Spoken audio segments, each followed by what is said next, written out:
हुई है। ये बराबर गाड़ी तो मैं रहा, लेकिन बराबर ये पहिया बन के इनका समर्पण रहा। और शायद मैं बहुत सौभाग्यशाली हूँ कि ऐसी मित्रता मुझे मिली है। और लोग तो सुप्रीम कोर्ट में कहते हैं कि देखो ये राम और रहीम की जोड़ी है जो आ रही है, तो लोग बहुत घबराते थे। और आपके बीच में ये शेयर कर रहा था।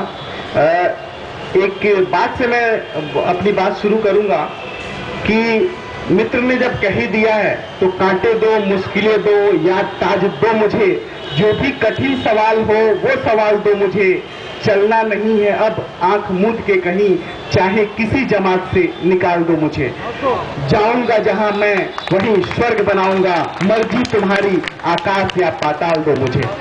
सब कुछ आप पे निर्भर है। हमारे बीच मैं यूं कहूं कि जो लोग भी हमारे बीच, हमारे परिवार के आप या हम सदस्य हैं, और जो लोग भी जुड़ रहे हैं, उन सबके अंदर एक जज्बा है, कहीं कसक है कुछ इस देश के लिए कर गुजरने की, इस देश के लिए कुछ तमन्ना है, कुछ ऐसी तमन्ना, ऐसा जज्बात जो अंदर से एक खून खौला देती है, रोंगटे खड़ी कर देती है, सिपाही बनने की वो तमन्ना है। हमारे बीच ऐसे विवेक कोहली जी हैं।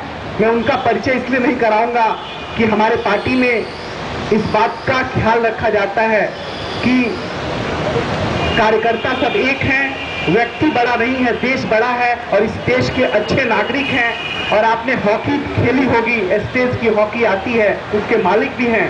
और ऐसे लोग डॉक्टर साहब हैं, इंजीनियर साहब बैठे हुए हैं, वकील साहब हैं सुप्रीम कोर्ट के, घर से औरतें भी निकल के आई हैं जो शायद पॉलिटिकल पार्टी वाले 10,000 रुपया भी देते तो उनको घर से निकाल के नहीं ला पाते।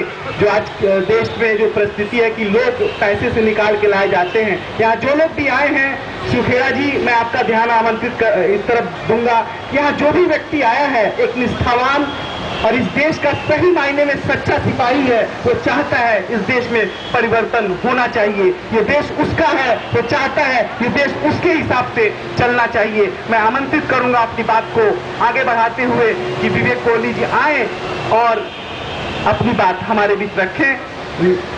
बड़े भाई विवेक कोहली जी, जय।